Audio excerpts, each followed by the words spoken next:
Mateo capítulo 23, versículo 37. Quiero predicar acerca de una sentencia inevitable y triste.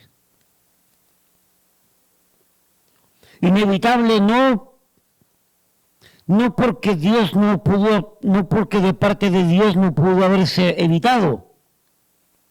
De parte de Dios siempre existe esa misericordia cuando el hombre se arrepiente. El problema es que no hubo arrepentimiento. Y triste esta sentencia porque toca el corazón de Dios grandemente. Mateo capítulo 23, versículos 37, y tomaremos los dos primeros versículos del capítulo 24, porque todo es correlativo ya desde el capítulo 21 en adelante, todo es correlativo prácticamente. Dice así la palabra del Señor: Jerusalén, Jerusalén, que matas a los profetas y apedreas a los que te son enviados. ¿Cuántas veces quise juntar a tus hijos, como la gallina junta sus polluelos debajo de las alas, y no quisiste? He aquí vuestra casa os es dejada desierta, porque os digo que desde ahora no me veréis hasta que digáis: bendito el que viene en el nombre del Señor. Cuando Jesús salió del templo y se iba, se acercaron sus discípulos para mostrarle los edificios del templo. Respondiendo él, les dijo: ¿veis todo esto? De cierto os digo que no quedará aquí piedra sobre piedra que no sea derribada. Padre, le damos gracias por su palabra. Le damos gracias porque ella es tan evidente, tan clara, tan transparente, y que nos deja ver verdades maravillosas y a su vez tristes. Padre, queremos en esta tarde que usted nos enseñe, que usted nos advierta, que usted despierte a su pueblo, porque la sentencia es inminente. Y lo que sucedió a Israel, triste, también está sucediendo a su pueblo, la iglesia, a los nuestros, nuestra familia, nuestros hijos. Ayúdenos a encontrar sabiduría, consuelo, aliento y esperanza en estas palabras, en el nombre de Jesús. Amén, amén. ¿Pueden tomar asiento, iglesia?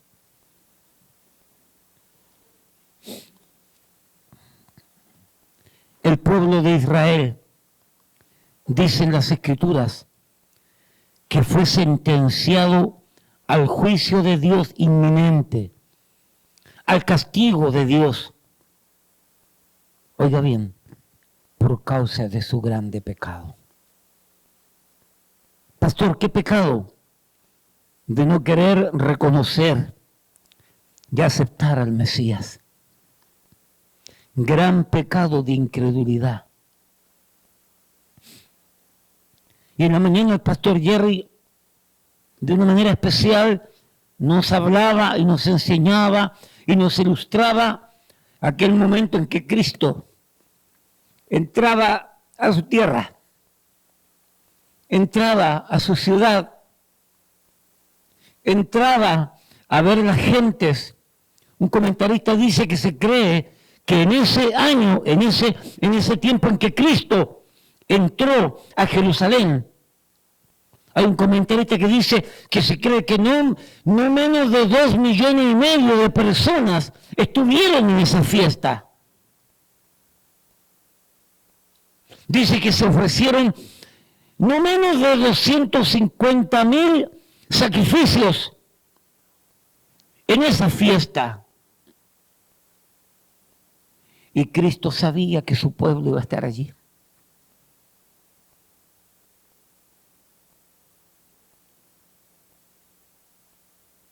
Cristo también sabía lo que había en esos corazones. Cristo también sabía la sentencia que venía sobre ellos, decretada por Dios por el pecado de ellos.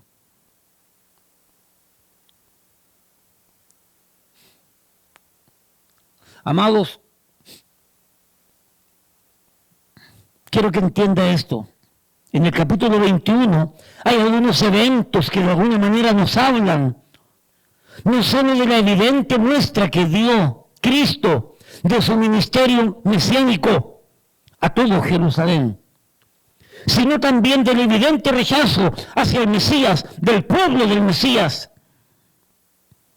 Así que, amados, con esto en mente, Dios se dio la tarea no solo de profetizarles y prometerles al Mesías, el cual un día llegaría al corazón mismo de la tierra prometida, es decir, Jerusalén y sus alrededores, sino que además Dios se dio la tarea de recordarles su promesa acerca del Mesías y que llegaría en algún momento. Y literalmente desde el tiempo de Moisés hasta el último profeta del Antiguo Testamento, no dejó de recordarles su promesa que el Mesías vendría.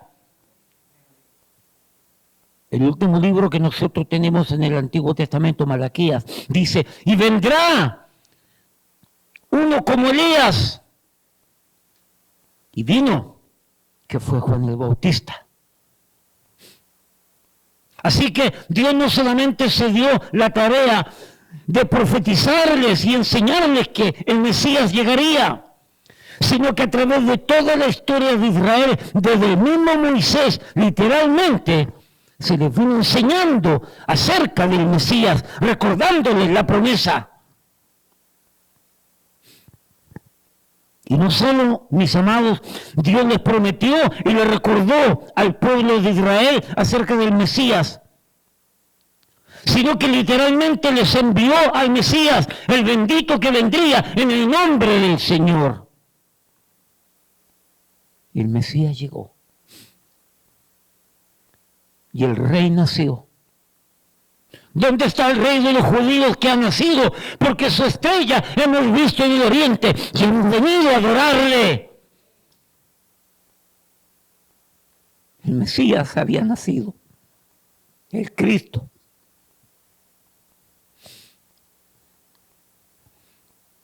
Y siendo esto evidente, por casi más de 30 años, el Mesías se paseó por toda aquella región, mostrando, enseñando con su vida, con sus palabras, con sus verdades, con sus milagros, con sus hechos, con sus promesas y juicios, que Él era el prometido del Padre, el Mesías.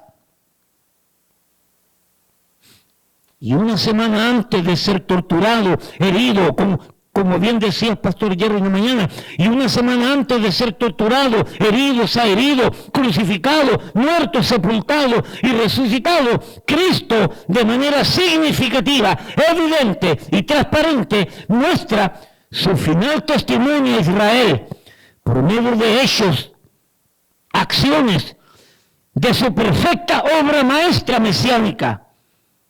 En otras palabras, lo que estoy tratando de decir, que un comentarista dice que antes del capítulo 21 de Mateo, Cristo habló de que era el Mesías, mostró que era el Mesías, pero en el capítulo 21, la muestra de que Él fue el Mesías, es el Mesías, fue evidente, fue clara, fue trascendental, fue inequívoca.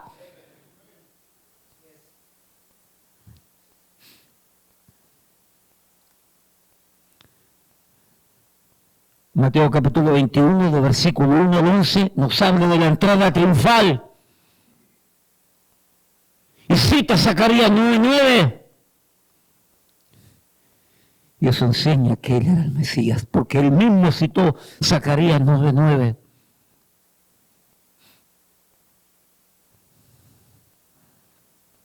Y entraba el Mesías a su tierra, a su ciudad, a su pueblo, a su gente, a su templo. La respuesta que dio Israel cuando vieron al Mesías fue una respuesta, como bien dijo Pastor Jerry, de labios para afuera. Este pueblo de labios me honra, pero su corazón está lejos de mí.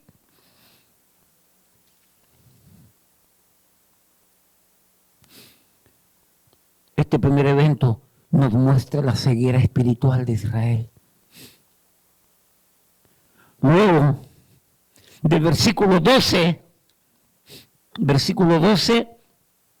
no lo busque porque no tengo tiempo, versículo 12 y 13, habla de que el Mesías, el Cristo, entró a su templo, el Señor del templo, y muestra de manera evidente la corrupción del pueblo de Israel. Porque, amados hermanos, el problema no es que había corrupción en la calle. El problema no es que no es que había corrupción en las empresas. El problema no es que había corrupción en la policía. El problema es que donde menos debía de haber corrupción era en el templo. Y si en el templo había corrupción, todo Israel estaba corrupto. De la ceguera espiritual pasamos a la corrupción espiritual. Donde hay ceguera espiritual, donde no hay vida espiritual, donde no hay vida cristiana, donde no hay Biblia en un corazón, hay corrupción, hay pecado. Porque el antídoto del pecado y de la corrupción se llama Cristo, se llama palabra de Dios.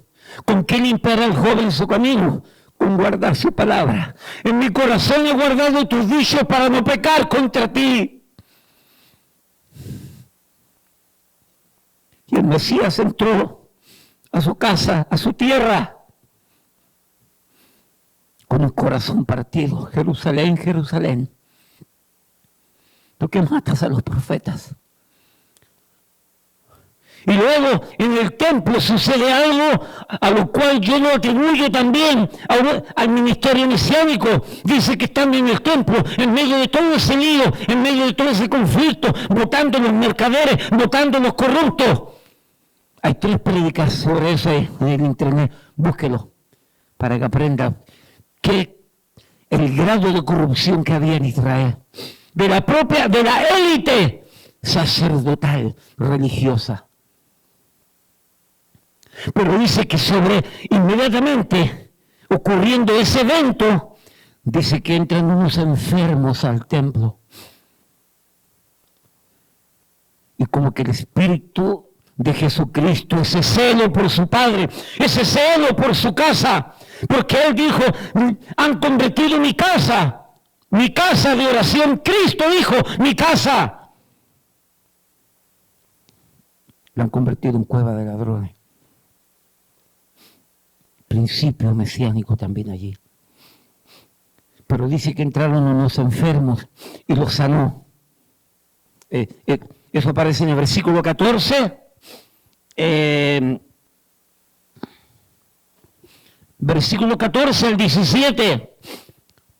Yo atribuyo ese milagro en medio del templo. Mateo 21, 14, 17. Yo atribuyo ese milagro, aunque el pasaje no lo dice, pero yo busqué en Lucas capítulo 4, versículo 16 en adelante. Mire para acá, porque no tengo tiempo, porque esto es la introducción. Mateo capítulo 4 dice que Cristo fue al templo y tomó los rollos del libro, Isaías, y empezó a leer.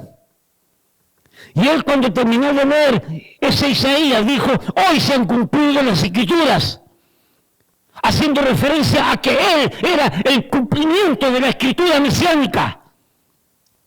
Y en ese pasaje habla que le iba a sanar, iba a liberar a los endemoniados, iba a sanar a los enfermos.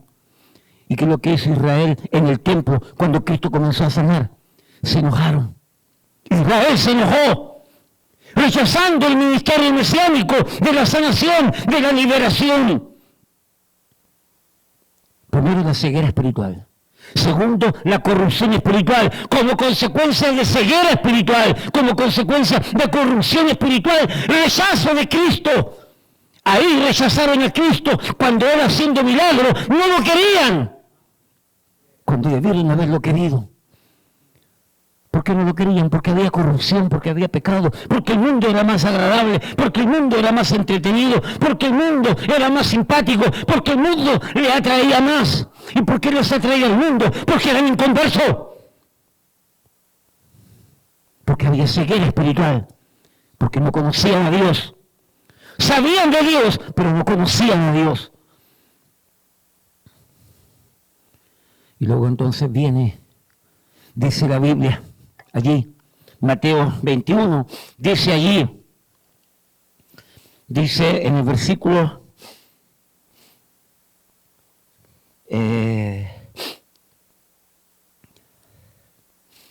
versículo 16, y le dijeron, oye lo que estos dicen, y Jesús les dijo, sí, nunca leísteis de la boca de los niños y de los que maman, perfeccionaste la alabanza. Y mire lo que dice el versículo 17, y dejándolos salió fuera de la ciudad a Betania y posó allí.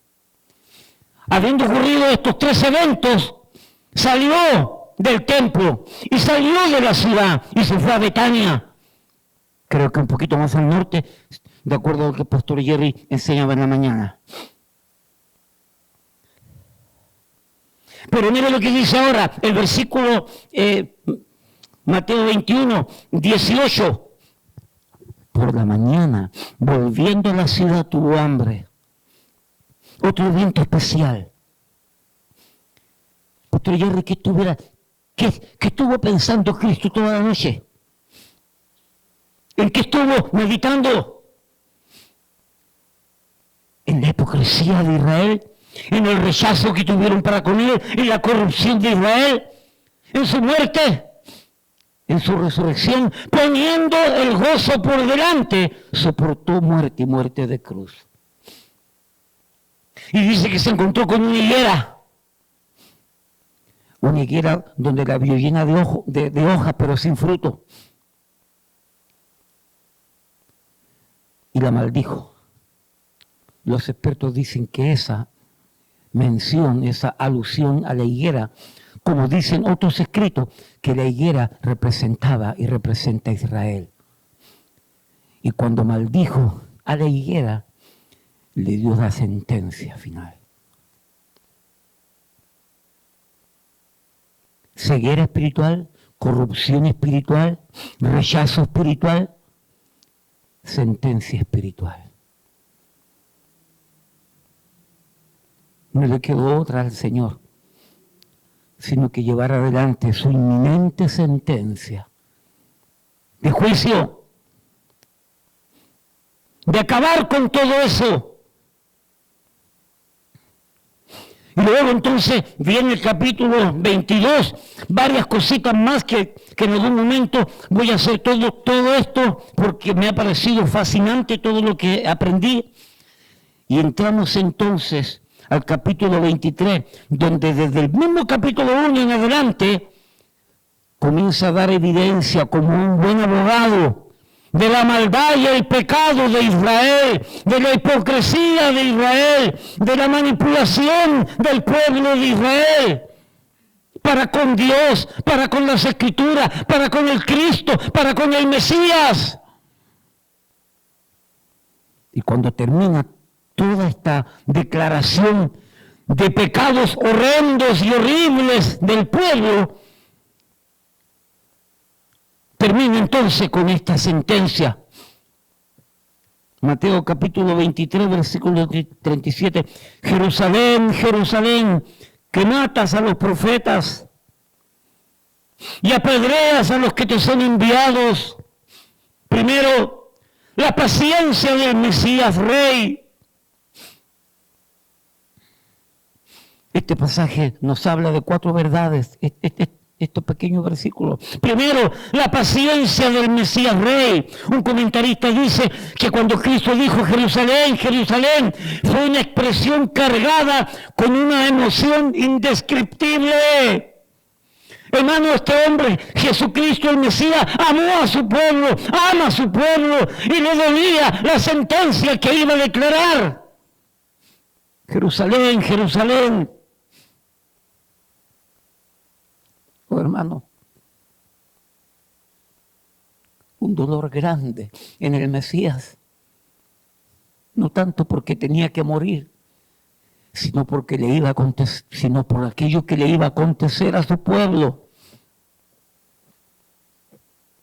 a la esposa de Dios, al pueblo que era insignificante, un pueblo mediocre, un pueblo completamente sin sentido, sin valor, sin Dios, sin esperanza, y Dios hizo de un puñado de gente una grande nación. Y tener que sentenciarla de esta manera le causaba dolor al Mesías. Jerusalén, Jerusalén. Oh, mis amados hermanos, que nos cause dolor el enfriamiento de tanta gente que ha pasado por la iglesia.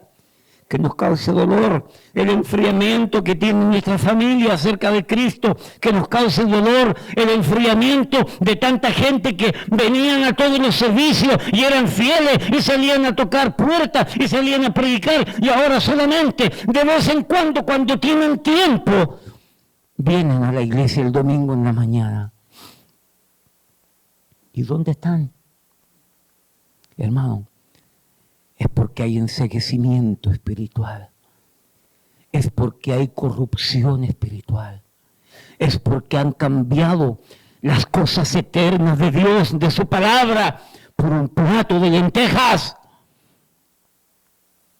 Y hay algunos que están siendo manipulados por pastores para mantenerlos entretenidos y engañados, creyendo que están haciendo la obra de Dios.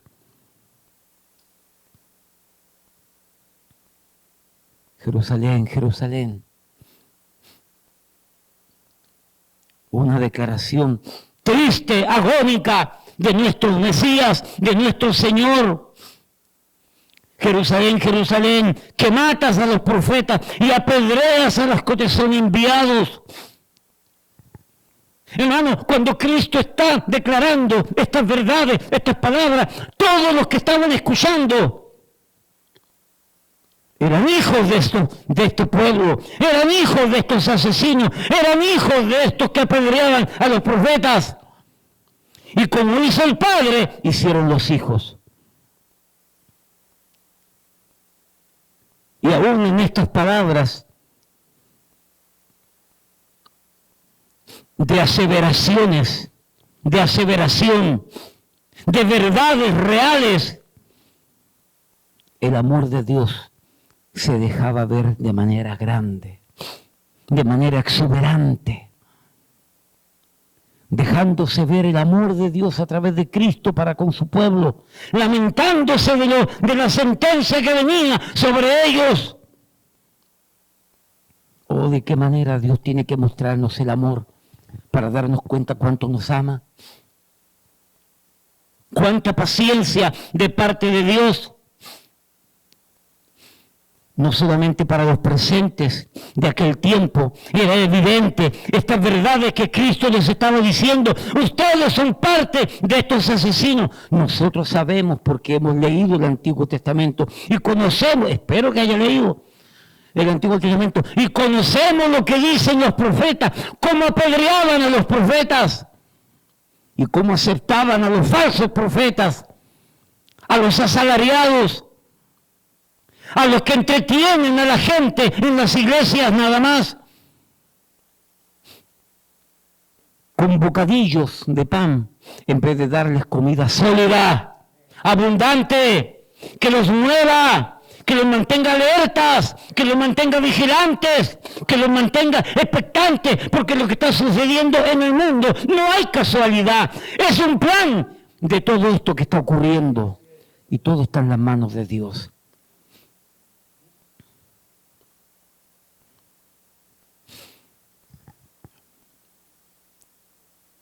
Tanto ellos como nosotros conocemos la historia de Israel, que es verdad lo que el Mesías les decía.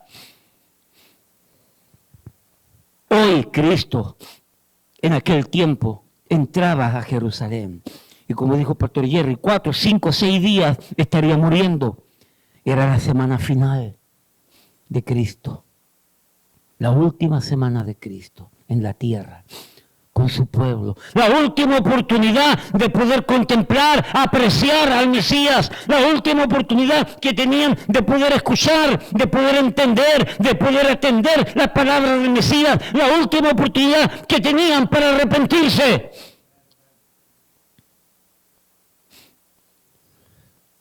Porque el Antiguo Testamento es vasto.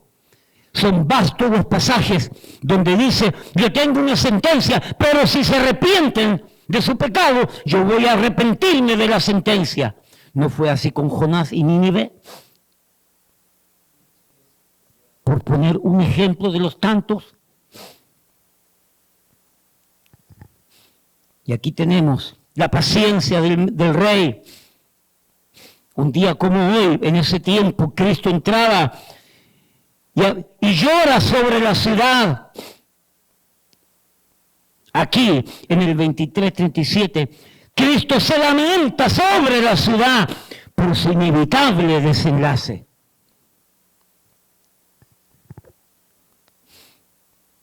Primero, la paciencia del Mesías. Segundo, el llamado del Mesías Rey a Israel. Primero, la paciencia del Mesías Rey para con Israel. Segundo, el llamado del Mesías Rey para con Israel. ¿Cuántas veces quise juntar a tus hijos como la gallina junta sus polluelos debajo de las alas? Aquí nos habla de la cantidad de veces que Cristo dice que trató de juntar al pueblo. Algunos comentaristas dicen que no hay referencia de que Cristo estuvo en Jerusalén antes de este evento.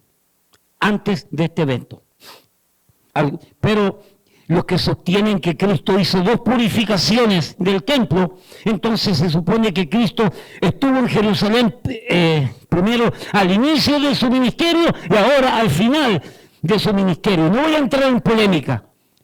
Simplemente voy a decir, oh Jerusalén, Jerusalén, que matas a los profetas. Cuánto quise juntar a ustedes como la gallina junta sus polluelos para cuidarlos, para protegerlos, para dirigirlos, para guiarlos, que el lobo no se los coma, que el diablo no haga trizas de ellos, que el mundo no los agolpe con sus tentáculos de vanidad. Aquí nos habla del llamado que el Mesías, que el Padre ha hecho y hacía constantemente por el pueblo de Israel. ¿Cuántas veces quise juntar a tus hijos como la gallina junta sus polluelos debajo de las alas? Cristo no necesitaba ir a Jerusalén definitivamente para juntar a sus polluelos, porque Cristo estuvo en todos sus alrededores predicando, mostrando su poder, su amor y misericordia.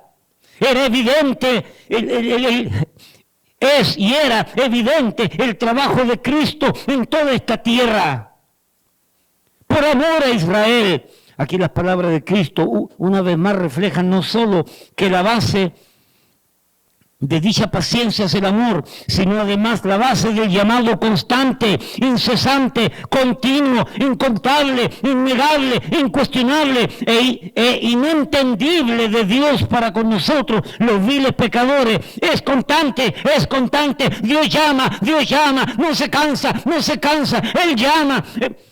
Él permite situaciones en tu vida para que miremos para arriba y Él hace un montón de cosas porque quiere llamar tu atención. Porque quiere llamar nuestra atención. Y nosotros creemos como normales impíos de la calle que todo es casualidad.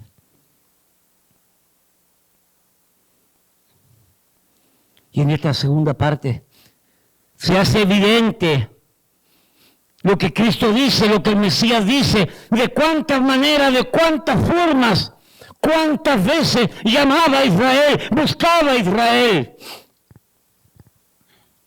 El Mesías con su paciencia y llamado son reflejos del gran amor del Señor por su pueblo, su gran deseo de quererle juntos y junto a Él, disfrutando su presencia, sus verdades, sus milagros, su misericordia, su mesianismo, su protección, su refugio, su amparo, su luz, su esperanza. ¿Qué no hizo Cristo por tratar de hacerles entender que el tiempo de la visitación había llegado? Repito, ¿qué no hizo Cristo para hacer entender a su pueblo que el tiempo de la visitación del Mesías había llegado? Era tiempo del Mesías.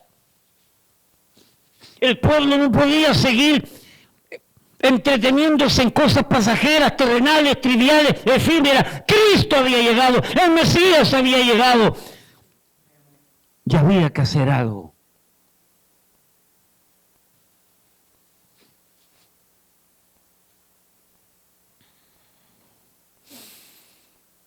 Repito, ¿qué no hizo Cristo por tratar de hacerles entender que el tiempo de la visitación había llegado?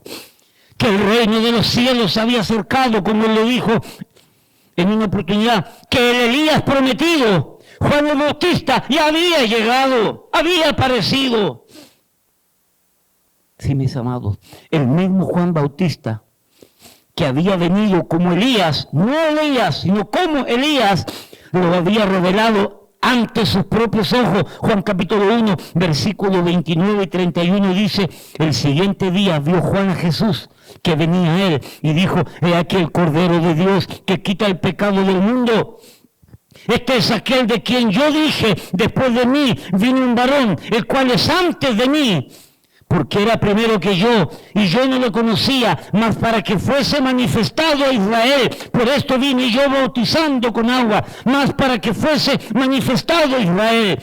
Juan el Bautista está declarando el ministerio, el propósito principal de Cristo, morir por los pecadores, morir por la humanidad. El Mesías prometido, manifestándose a Israel en primer lugar.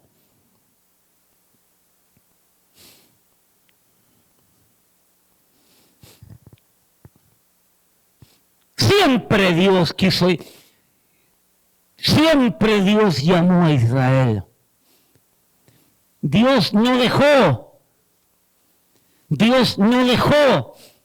de llamar a Israel, de buscar a Israel, de llamar la atención sobre Israel. Oh, hermanos, usted lee el libro de los jueces, los primeros 16 capítulos. Es impresionante la misericordia de Dios. Como es impresionante la misericordia de Dios con nosotros, por nosotros, dentro de nosotros, para que nosotros tengamos misericordia de otros también.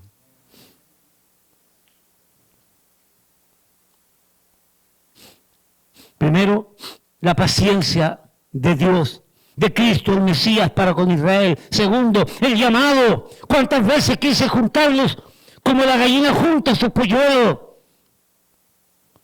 Sería mentira eso. ¿Usted cree que Cristo, si no hubiera querido juntar a los polluelos, si no hubiera querido juntar a Israel, usted cree que Cristo lo hubiera declarado? No, mi amado, no, mi amado. En Cristo no se halló pecado ni engaño en su boca. Repito, en Cristo no se halló pecado ni engaño en su boca. Si Él dice que trató de juntar a Israel, es verdad, Él lo hizo, Él lo intentó. Él llamó, Él buscó. Así como te ha buscado a ti, así como te ha llamado a ti, así como te llama la atención a ti para que le busques antes de que sea demasiado tarde.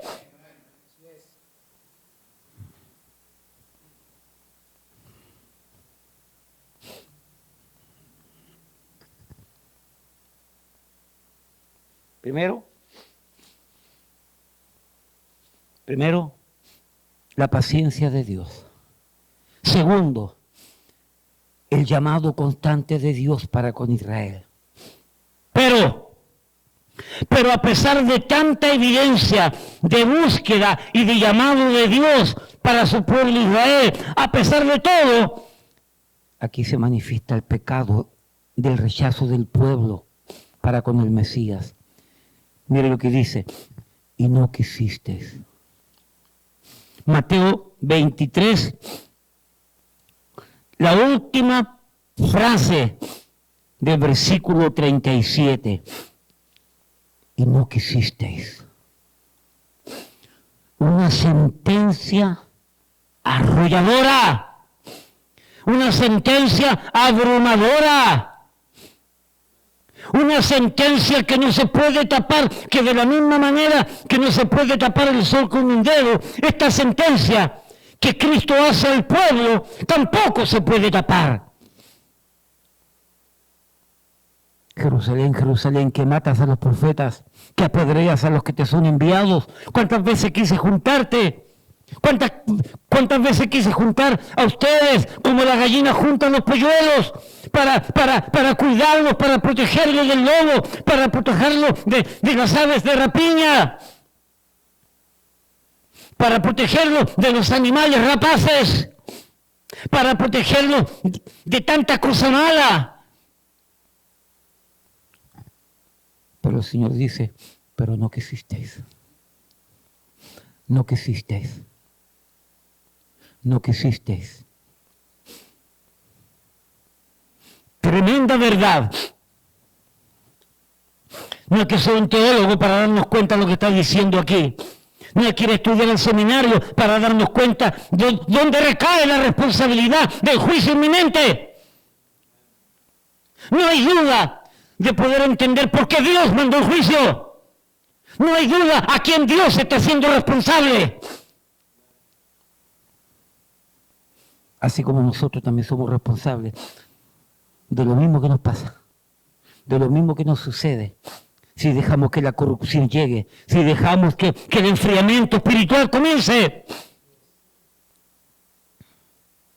creyendo que no vamos a poder escapar de la presencia poderosa de Dios. Hermano Tony, ¿a dónde iré de tu espíritu? Si subiere allá, allá estás tú. Si bajase allá, allá estás tú. Si fuese al norte, allá estás tú. Si fuese al sur, allá estás tú. ¿Dónde podemos subir? Pero muchas veces el diablo nos engaña, igual que Adán y Eva, que cuando pecaron, el pecado los encegueció y les hizo creer que podían esconderse de Dios. ¿Quién se puede esconder de Dios? Ay, mis amados, ¿quién? ¿Quién se puede esconder de la presencia soberana de ese Dios soberano que nos ama? Y que le recuerda a Israel su pecado, como nos lo recuerda a nosotros muchas veces. Y que le recuerda a Israel de cuántas formas, de cuántas maneras Dios le buscó, Dios le llamó. Y Dios nos recuerda a nosotros de cuántas veces nos llama. Y de cómo nos llama. Sino que Dios hace responsable al pecado que terminó generando esta sentencia. Dios hace culpable a Israel mismo. Pero ustedes no me quisieron. Ustedes no quisieron saber de mí.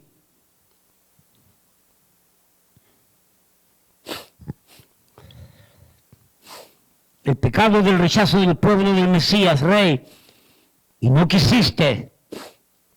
Fue un acto voluntario y deliberado del pueblo de Israel.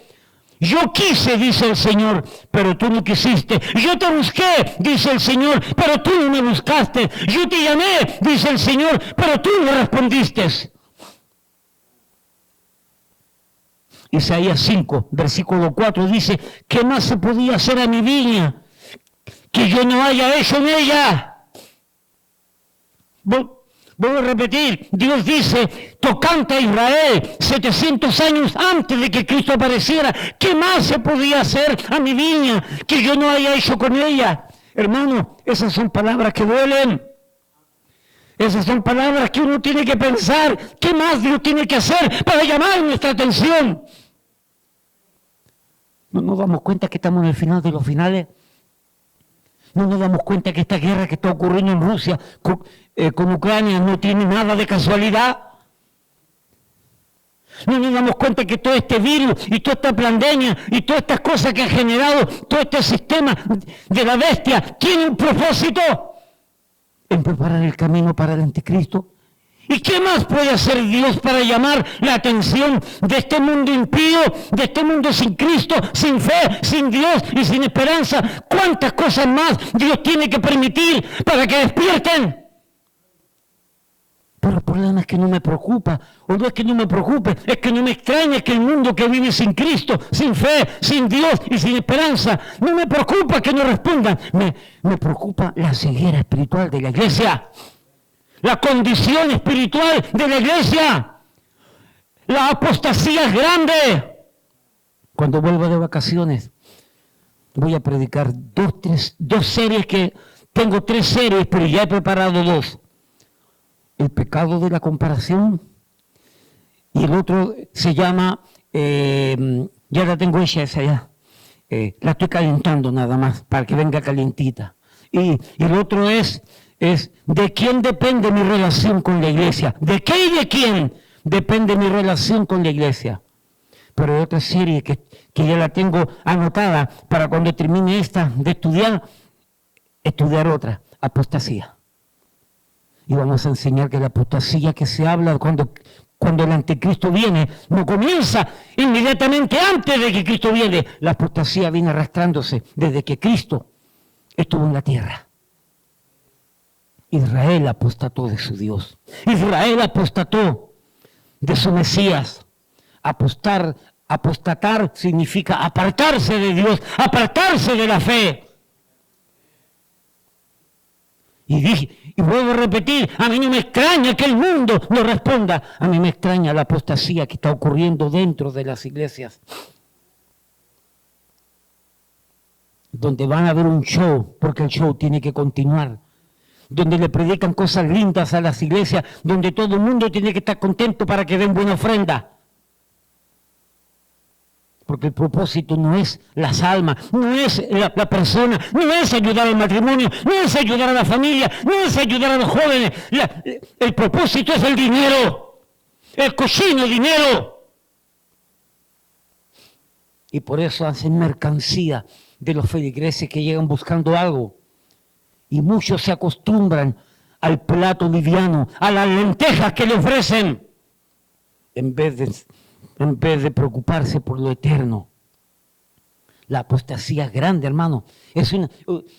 Cuando pueda enseñar eso, usted se va a dar cuenta del grado de apostasía que está existiendo aún en las iglesias llamadas iglesias bautistas fundamentales, Hueso Colorado, Come Gente, Come Niño. Porque están preocupados solamente del número, están preocupados solamente del figureo, están preocupados solamente para que vean cómo lo hago y cuánto lo hago y cuánta gente tiene, porque están preocupados solamente de la lana, donde no predican la palabra de Dios, entretienen a la gente.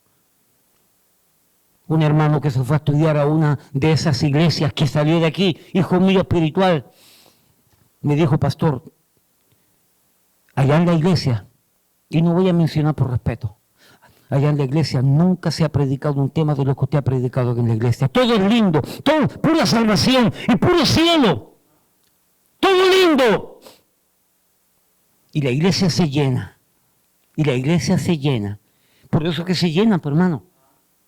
Es que no se puede contradecir la Biblia. Dice que en los últimos tiempos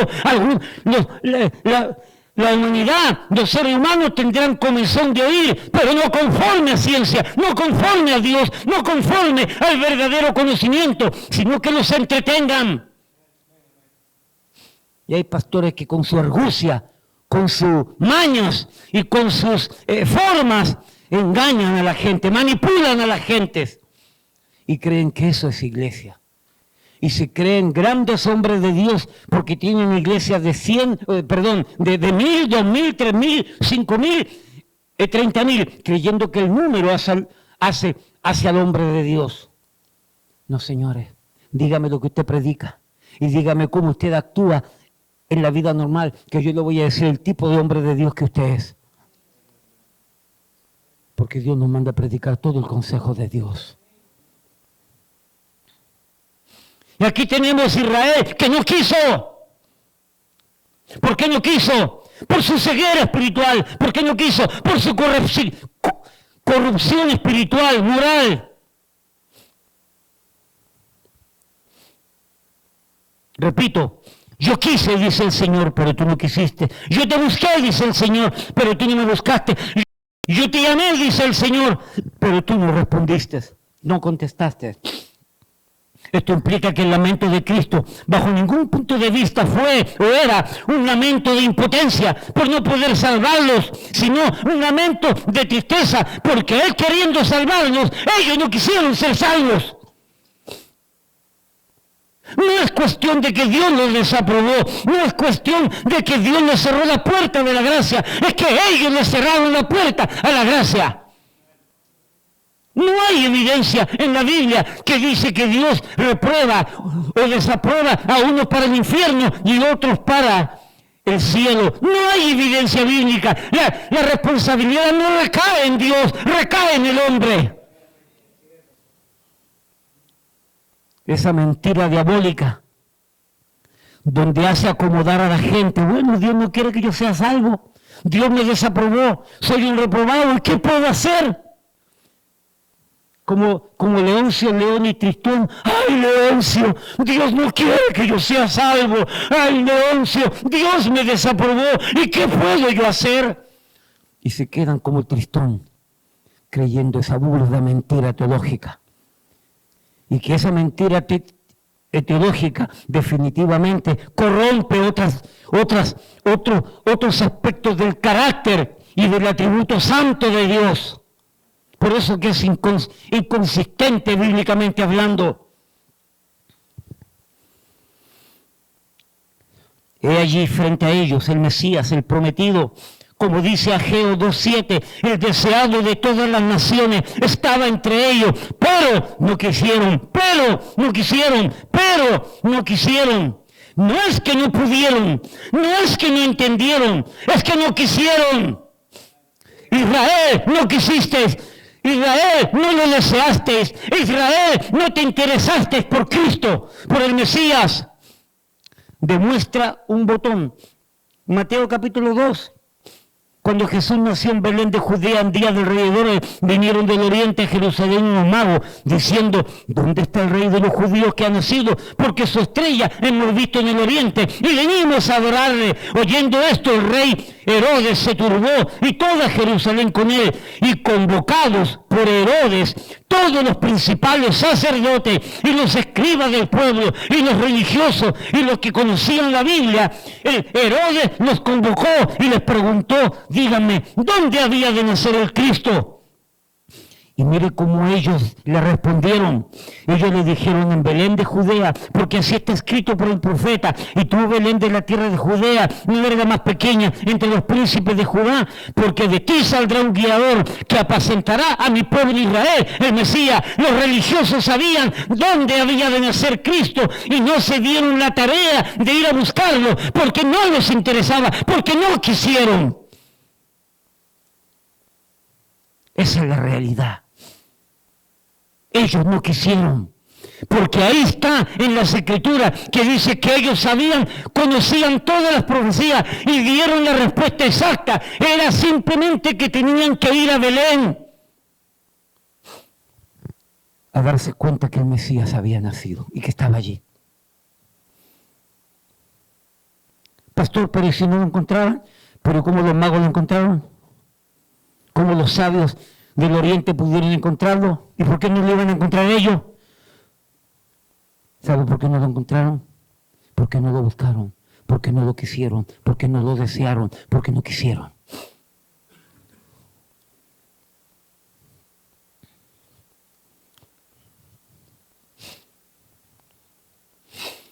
No es que no pudieron, no es que no entendieron, es que no quisieron. ¿Cuánta gente le hemos predicado aquí en el área? ¿De cuántas maneras? Tratados, mensajes, puerta a puerta. Tratados y todo. No es que no pueden, es que no quieren. No es que Dios no te eligiera, Israel. No es que Dios no te escogiera, Israel. No es que Dios no te aceptara, Israel. No es que Dios no te llamara, Israel. No es que Dios te había desaprobado y dejado afuera de la gracia de Él, Israel. Fue al revés. Israel no eligió a Dios. Israel se alejó de Dios. Ellos no quisieron tomarlo en cuenta. Ellos le ignoraron sus llamadas, sus mensajes, su buscar a ellos. Por lo tanto, ellos con su conducta estaban desaprobando, rechazando, alejando a Dios, su Mesías y su misericordia. ¿Cuántas veces quise juntar a tus hijos como la gallina junta su polluelo debajo de las alas y no quisiste? Amada iglesia, Israel resistió el llamado, no obedeció, no se sometió al llamado de Dios. Hechos capítulo 7. Hechos capítulo 7. Es tan evidente este rechazo de Israel.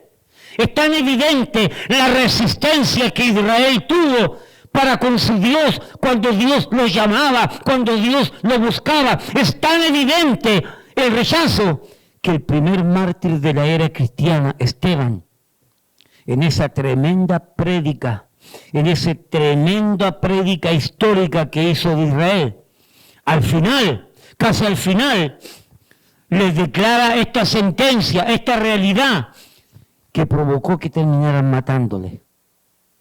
Porque mira para acá, porque a ti no te gusta que te digan la verdad, porque a ti te hiere que te digan la verdad, igual que a mí. Entonces, ¿qué es lo que queremos hacer con la persona que me está diciendo lo que hago y lo que soy? Y que no quiero que me diga lo que hago y lo que soy. ¿Qué es lo que queremos hacer con esa persona? Arrancarle la cabeza. ¿Qué hicieron con Esteban? Mira lo que le dijo Esteban. Hechos 7, 51 al 53. Duros de cerviz e incircuncisos de corazón y de oídos, vosotros resistís siempre al Espíritu Santo.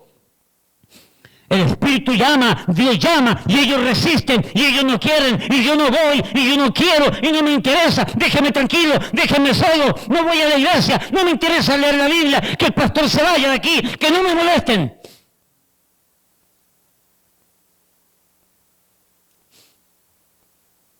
Porque no les interesa. Duros de servicio y circuncisos de corazón y de oído, vosotros resistís siempre al Espíritu Santo, como quien, como vuestros padres, así también vosotros. ¿A cuál de los profetas no persiguieron vuestros padres? Y mataron a los que anunciaron de antemano la venida del justo, del Mesías, de quien vosotros ahora habéis sido entregadores y matadores, asesinos. Vosotros que recibiste la ley por disposición de ángeles y no la guardaste. Tremenda sentencia, Pastor Jerry. Vosotros que recibiste la ley por disposición de ángeles y no la guardan. Ellos recibieron la palabra. Ellos vieron todo eso. Y no quisieron. Y no quisieron. ¿Qué más haré a mi viña? Dice Dios, de todo lo que he hecho, ¿qué más puedo hacer? ¿Cómo hacerlos entender? No es casualidad entonces la sentencia que el Mesías les declararía, pues Israel sentía más afecto por la ciudad del Mesías que por el mismo Mesías, pues Israel sentía más afecto por el templo del Mesías que del mismo Mesías. Y por eso Dios entonces le declara una sentencia en contra de la ciudad y en contra del templo. Porque si no quieren al Mesías de la ciudad y si no quieren al Mesías del templo, tampoco va a haber ciudad y tampoco va a haber templo. ¿Entiende la idea? Es que con Dios no se juega. Cuando el hombre agota la paciencia de Dios, mire, en cualquier momento voy a predicar el tema cuando Dios se cansa. Lo tengo guardadito. Cuando Dios se cansa, lo prediqué hace años. Y una mujer que estaba en la iglesia en ese tiempo salió asustadísima, casi dando gritos, como que si el infierno hubiera llegado a su vida. Primero, la paciencia de Dios. Segundo, el llamado de Dios. Tercero, el rechazo del pueblo de Dios. ¿Cuál es la razón del rechazo? No quisieron. No les interesó. no le llamó la atención que Dios se preocupara por ellos y que Dios quisiera hacerlo su pueblo. ¿Cuáles son las consecuencias entonces del rechazo? Repito, ¿cuáles son las consecuencias de este rechazo? Producto de la corrupción espiritual, producto de la ceguera espiritual. Porque si usted hubiera dicho, o si usted piensa que Israel vivía allá en el planeta Júpiter, no había quien les llevara la palabra, o vivían allá en el Amazonas, se entiende que no había quien les predicara.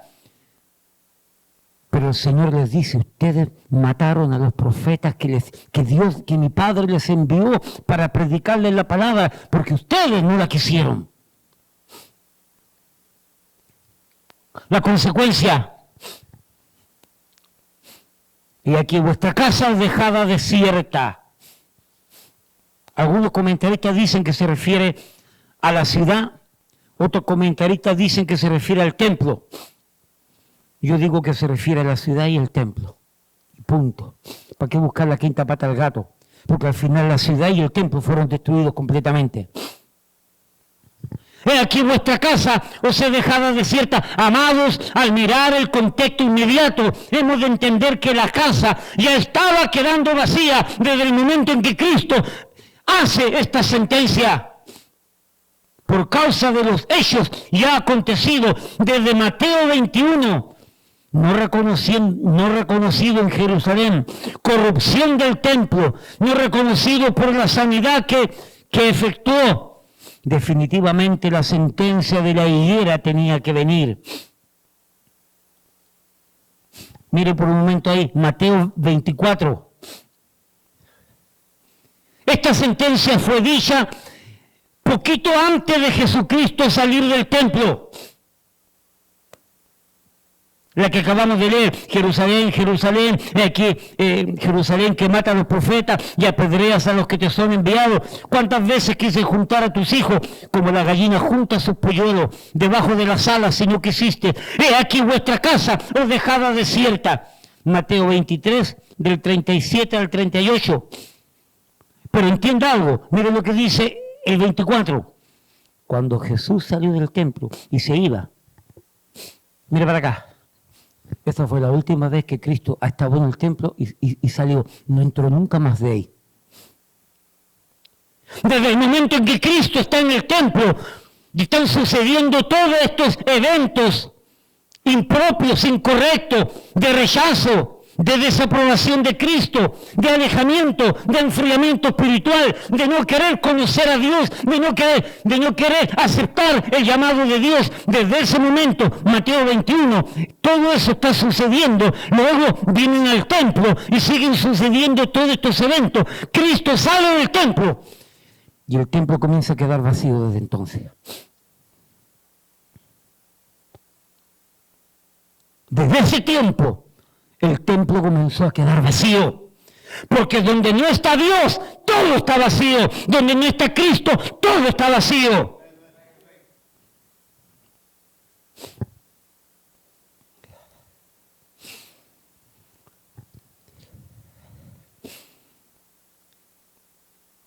Entendiendo con esto que el templo, la edificación más suntuosa, elegante, maravillosa del mundo de aquel entonces, una de las grandes maravillas de aquel tiempo, de aquel entonces, sin la presencia del Señor del templo, esa gran majestuosidad, humanamente hablando, se convertiría en una melancólica desolación, lúgubre, funesta y sin vida, la cual Tito Vespasiano, 40 años después,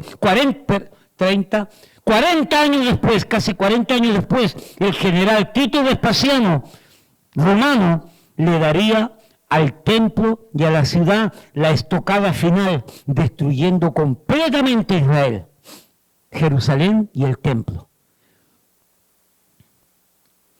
Cuando Cristo salió después de declarar esta sentencia, nunca más entró y el templo ya comenzó a quedar vacío. Pues, qué gozo, qué brillo, qué luz, qué paz, qué alivio puede quedar o existir donde el Señor de la vida, Cristo, no está, se ha ido, o lo han dejado fuera, o lo han echado, o lo han rechazado? Este es el triste resultado por dejar de lado a Jesús, al Mesías, y rechazarle y no querer nada con él. Por lo tanto, vidas vacías, templos vacíos que se convierten en clubes sociales. Las iglesias hoy día, hermano Tony, son clubes sociales, entretienen a la gente. No les dicen las verdades, pastores, que se les dicen las verdades, van a ser como aquí, que hay sillas vacías. Prefiero que nos quedemos vacíos, sin todo el mundo se fue, porque no aguantó la palabra, que hacer un show de las cosas de Dios, que hacer una entretención de las cosas de Dios. Porque Cristo no murió de juego, porque Cristo no murió para entretenerse, ni para entretenernos. Porque la muerte de Cristo no fue algo jocoso, no fue algo divertido, no fue algo alegre. Cristo sufrió en carne propia, por amor a ti y por amor a mí. Y nosotros no estamos llamados a entretener a la gente. El templo, cuando Cristo salió, desde ese momento el templo quedó vacío. Toda aquella vida donde que se olvida de Cristo, que se olvida de la palabra de Dios, comienza a vaciarse, a enfriarse y comienza a corromperse. Por eso que hay que tener mucho cuidado de haber conocido para después no querer conocerle. Y es más, cuando Cristo se va, los enemigos de Dios entran y toman control de lo que un día Dios quiso controlar, pero que no le dejaron controlar. ¿Entiende lo que estoy diciendo? Dios se va, Cristo se va, y los enemigos de Dios toman control del lugar que quedó vacío. Y los demonios entran, y el pecado entra, y los enemigos de la iglesia entran, porque han dejado afuera a Cristo. Y llegan pastores que son lobos, rapaces, vestidos de oveja, engañando a la gente, y comienzan a entretener, y cambian la música, y cambian la vestimenta, y cambian los programas de salir a tocar puertas, ganar almas, y cambian todas esas cosas, porque esas cosas son aburridas. Vamos a darle música, vamos a darle fiesta, vamos a darle alegría, vamos a darle privilegio a la gente, que nadie tenga responsabilidades. De esa manera se sienten bien y dan dinero. El día que ustedes no me quieran aquí, no me tiene que hacer show. El día que ustedes no quieran al pastor Jerry, no nos tiene que hacer show. Pastor, no lo queremos aquí, queremos que las cosas cambien. Yo me voy, no sé, pastor Jerry. Yo no estoy para entretener. Yo no estoy aquí por dinero, como yo se lo dije un día o varias veces. Porque con mi profesión, a mí me han ofrecido más dinero de lo que la iglesia me da. Y voy a decir, repito esto, no me estoy quejando, por si acaso. Yo vivo tranquilo con lo que recibo. Pero tengo cómo ganar. Pastor Jerry también no tiene que pasar problemas. Él tiene su profesión. Él no saca nada de aquí. Monetariamente hablando, quizás cuando va de viaje, le pagan el avión, le pagan el vuelo, le pagan la conferencia, le pagan los libros que compra, porque la iglesia tiene que cubrir todo eso, y es correcto. Pero él tiene su profesión y tiene su trabajo. Esta cuestión, la iglesia, el pastorado, es un privilegio que Dios nos da, pero es una grande responsabilidad. Y al pueblo de Dios hay que enseñarles que como cristianos y como miembros de una iglesia tenemos privilegios, pero para ganarte los privilegios tú tienes que tener responsabilidades. Porque responsabilidades sin privilegio te convierte en un esclavo, pero privilegio sin responsabilidad te convierte en un vago y en un malcriado. Y aquí no queremos ni vagos, ni malcriados, ni esclavos. Aquí queremos hijos de Dios que tienen responsabilidades y sobre sus responsabilidades se le otorgan privilegios.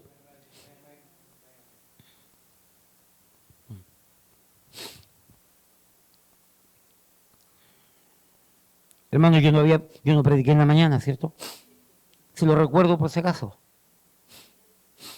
Así que la sentencia por causa del rechazo voluntario, evidente y personal del pueblo de Israel para con su Dios, para su legítimo Mesías, no se dejaría esperar.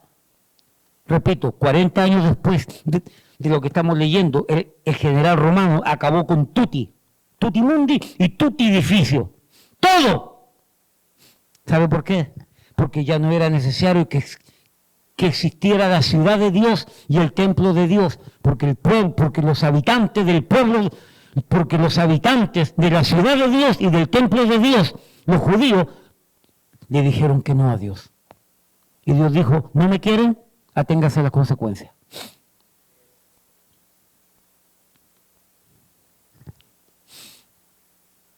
Hasta el día de hoy, Sión es añorado, Jerusalén es añorado, añoran el templo, añoran la ciudad, que desde aquel tiempo ha permanecido vacía, destruida, desolada, desamparada, desértica, en el sentido espiritual. Y lo único que pueden hacer los pobres miserables judíos es ir a la pared que queda allí y empezar a hacer sus cosas, porque la añoran. Porque la añoran si ellos la dejaron desolada al rechazar al Mesías. Es que no puedo entender la hipocresía. Ellos son culpables de lo que le pasó a Jerusalén, de lo que le pasó al templo, y lo añoran y lo lloran. ¿Por qué? Si ellos lo votaron, si ellos lo rechazaron deliberadamente, voluntariamente.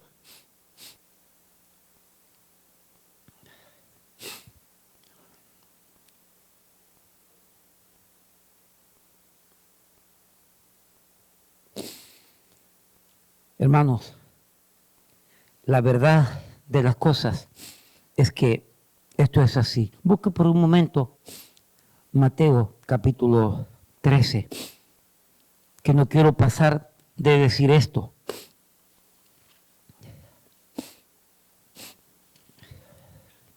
Frente a este rechazo evidente, deliberado, voluntario, Mateo capítulo 13, mire lo que dice.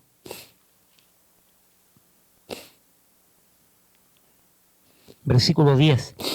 Entonces, acercándose los discípulos, le dijeron, ¿por qué les hablas por parábola? Él respondiendo les dijo, porque a vosotros os he dado saber los misterios del reino de los cielos, mas a ellos no les he dado. ¿Por qué? Porque a cualquiera que tiene se le dará más. Pero el que no tiene, porque no quiere tener, es lo que quiere decir, aún lo que tiene le será quitado. Por eso les hablo por parábola, porque viendo no ven y oyendo no oyen, ni entiendan. Hay un comentarista que dice que el rechazo de Israel para con su Dios es una terrible ceguera espiritual y que provocó en Israel una ceguera judicial. El pueblo de Israel en su ceguera rechazó al Mesías y Cristo hizo todo lo que pudo para demostrarles y para enseñarles de diferentes formas que Él era el Mesías prometido y ellos no lo quisieron aceptar. Y esa ceguera espiritual produjo en ellos, de parte de Dios, una sentencia de ceguera judicial. Donde viendo no iban a poder ver, donde oyendo no iban a poder oír, porque Dios los sentenció por su pecado y por su rechazo a una ceguera judicial. Mira lo que dice ahora ahí, Mateo 13, que yo quedé de enseñar todo esto, pero después vinieron tantas cosas. Mateo 13, Mateo 13, por eso les hablo por parábola, porque viendo no ven y oyendo no oyen, ni entiendan. No porque Dios no quiere que oigan, no porque Dios no quiere que entiendan, no es porque Dios no quiere que vean, es porque su pecado provocó en ellos una ceguera judicial de parte de Dios. Esa tremenda sentencia, versículo 14. De manera que se cumple en ellos la profecía de Isaías, que dijo: de oído oiréis y no entenderéis, y viendo veréis y no perceberéis, y no percibiréis. Versículo 15 da una de las razones. ¿Por qué? Porque el corazón de este pueblo se ha engrosado. La palabra engrosado significa encallecido. La palabra engrosado significa que el corazón se puso duro, lleno de callos. ¿Y qué produjo ese corazón duro, lleno de callos? El pecado, la indiferencia, el orgullo. Y dice que viendo no vean, oyendo no oyen. ¿Por qué? Porque el corazón de ellos se engrosó. Dios no les engrosó el corazón. Ellos, por su pecado, su corazón fue entenebrecido.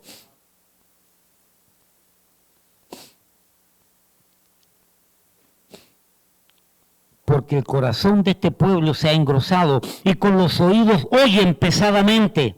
Y han cerrado sus ojos. Óyeme, no dice que Dios les cerró sus ojos, dice que ellos cerraron sus ojos. Y tuvieron sentencia judicial.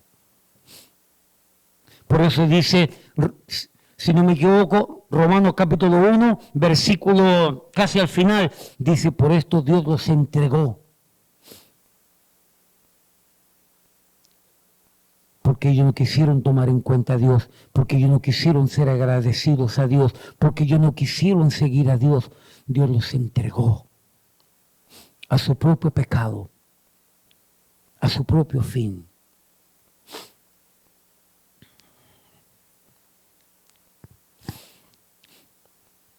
Las consecuencias, producto de su propio pecado, de su propia ceguera. Primero, la ciudad quedaría vacía, el templo quedaría vacío. Poco tiempo después se ve, 40 años después, se ve que quedó destruido. Finalmente,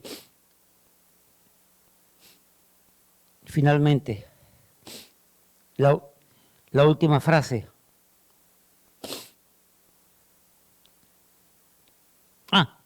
Pastor Jerry, esta sentencia judicial, me recuerdo porque es la misma sentencia judicial que Dios hizo a Faraón. Las 7 primeras plagas, como usted enseñó, que yo no lo sabía, y gloria a Dios que lo aprendí. Las 7 primeras plagas que Dios mandó a Egipto. La Biblia dice que Faraón endureció su propio corazón.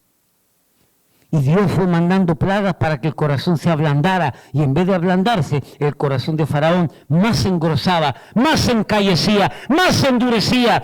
Hasta la 7ª plaga, debido a que Dios vio que Faraón no daba vuelta y no se iba a arrepentir. En la 8ª plaga, dice la Biblia, que Dios endureció el corazón a Faraón. No fue antes una sentencia judicial, una ceguera judicial.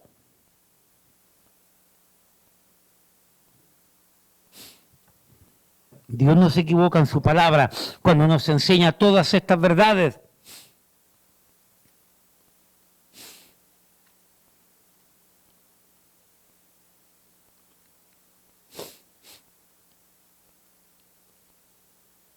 Y como ellos no aprobaron tener en cuenta a Dios, Dios los entregó a una mente reprobada para hacer cosas que no convienen. Romanos 1, 28.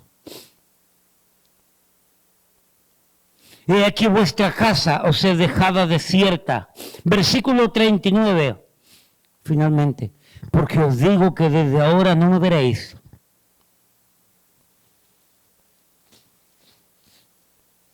Tuvieron toda la oportunidad de ver al Mesías. Tuvieron toda la oportunidad de gozar al Mesías. Tuvieron toda la oportunidad de escuchar al Mesías.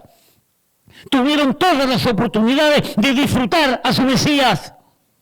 Tuvieron todas las oportunidades de contemplar la gracia de Dios en el Mesías. Y Dios le dice ahora, y desde ahora, quiero que sepan, quiero que entiendan, que desde ahora no me veréis.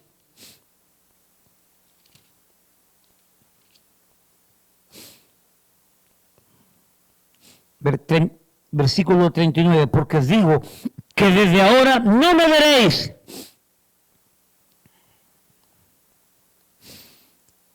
En esa frase se aplica la sentencia judicial de la ceguera espiritual de este pueblo.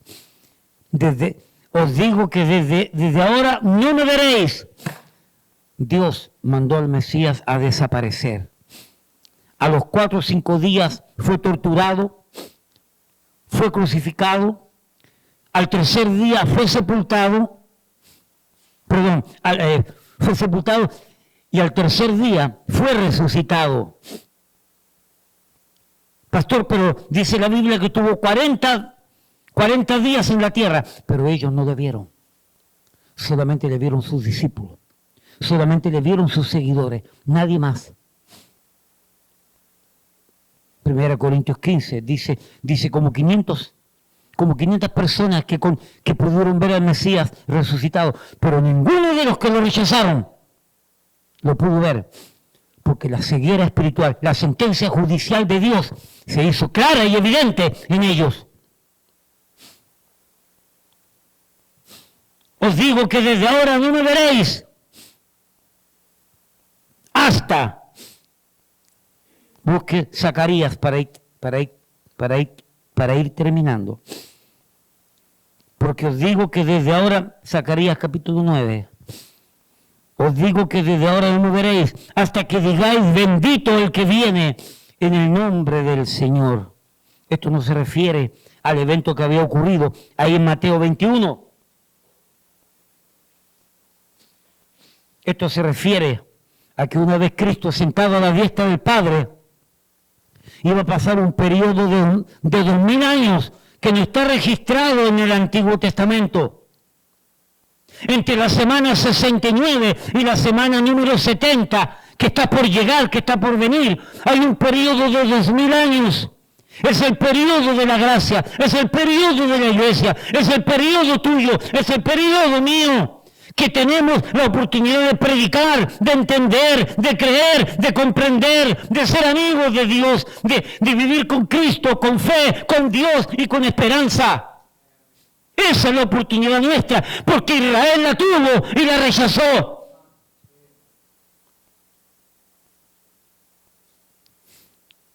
No sea hallado en nosotros algún prevaricador como Esaú, que rechazó la primogenitura por un plato de lenteja, dice Hebreos.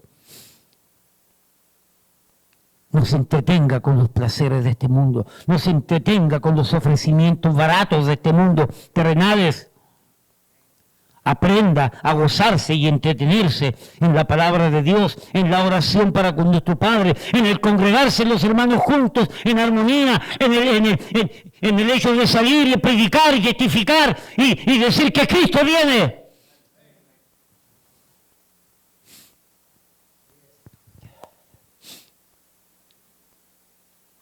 Zacarías, capítulo 9.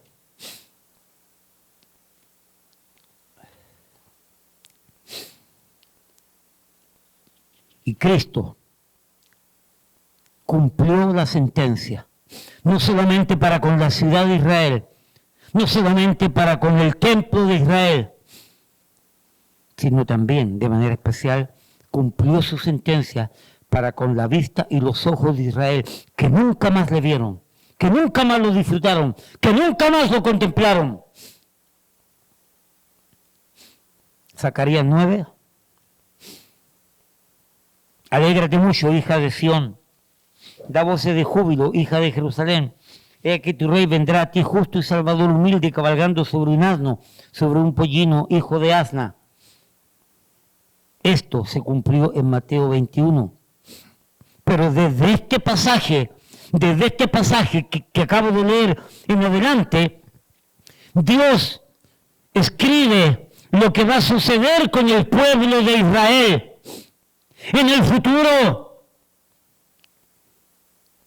Y aquí nos habla inclusive después de la semana 70, después de la gran tribulación, después de la aparición del anticristo. Y aquí dice en Zacarías capítulo 12, versículo 10. Zacarías 12:10, y derramaré sobre la casa de David y sobre los moradores de Jerusalén espíritu de gracia y de oración, y mirarán a mí, a quien traspasaron. Este pasaje nos habla al final de la gran tribulación, al final de la semana 70. Cuando la gracia de Dios permita que Israel pueda volver a mirar y contemplar quién es el verdadero Mesías. Y cuando ellos vean al Mesías herido, ensangrentado, con las huellas de sus marcas en sus manos, en sus pies, en su costado, esa corona que se le puso en la cabeza, y cuando vean que el Mesías es el ensangrentado, es el rechazado, dice la Biblia que van a llorar amargamente, como quien llora un hijo que se muere. Los comentaristas dicen que el lloro de un judío cuando se le muere un hijo único varón, dice que es espantoso el lloro que hace un judío cuando se le muere un hijo varón único. De esa manera Israel va a llorar al darse cuenta que el rechazado, que el quitado del medio, que el que los molestaba, que el que los exhortaba, que el que los reprendía para llamarlos al arrepentimiento, Israel va a llorar cuando se den cuenta que ese al que rechazaron es el mismo Mesías.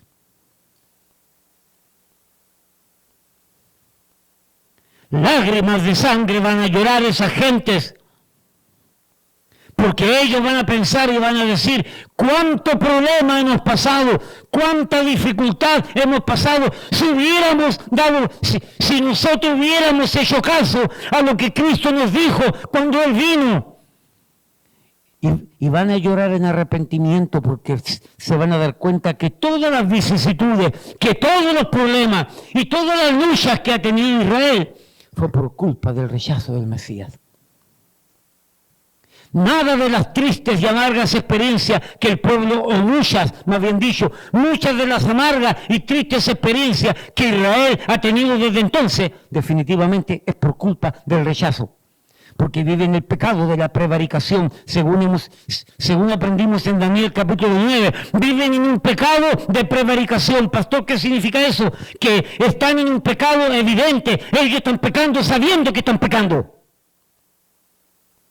Y ese pecado de la prevaricación se les va a acabar y va a ser perdonado cuando llegue la semana 70 al final. Mira lo que dice ahí, 13:1, Zacarías 13:1.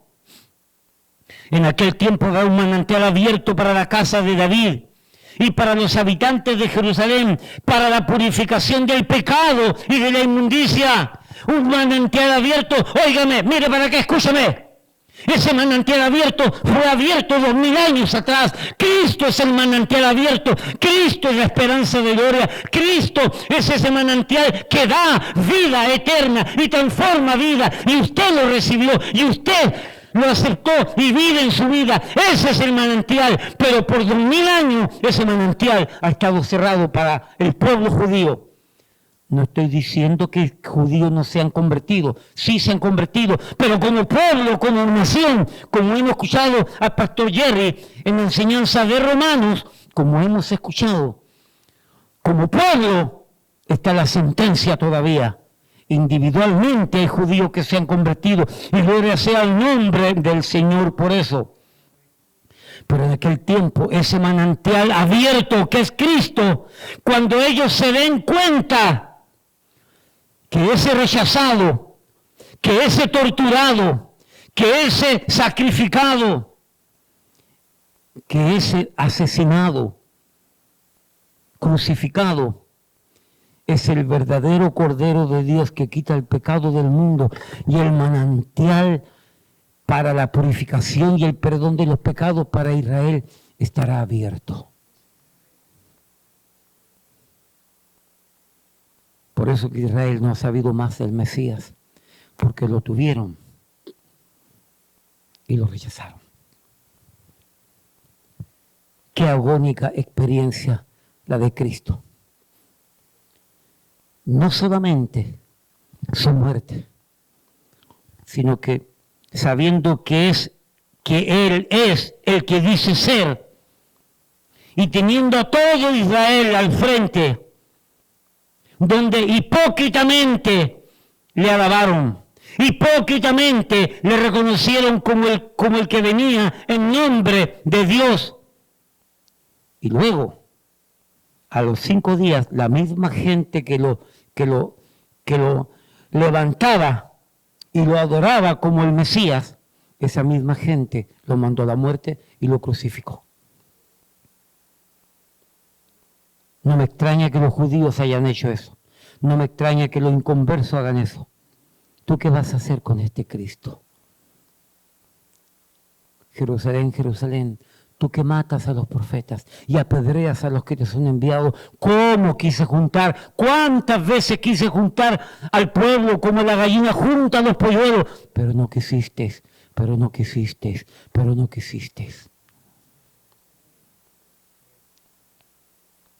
Por tanto, tu casa te será desierta. Sacamos al Dios de la vida y se acabó la vida en esa casa. Sacamos al Dios de la vida y de una persona y se acabó esa vida en esa persona. Y lo más terrible que puede ocurrir sucede en aquella persona que, conociendo que sabiendo, se olvida y no quiere seguir haciendo caso.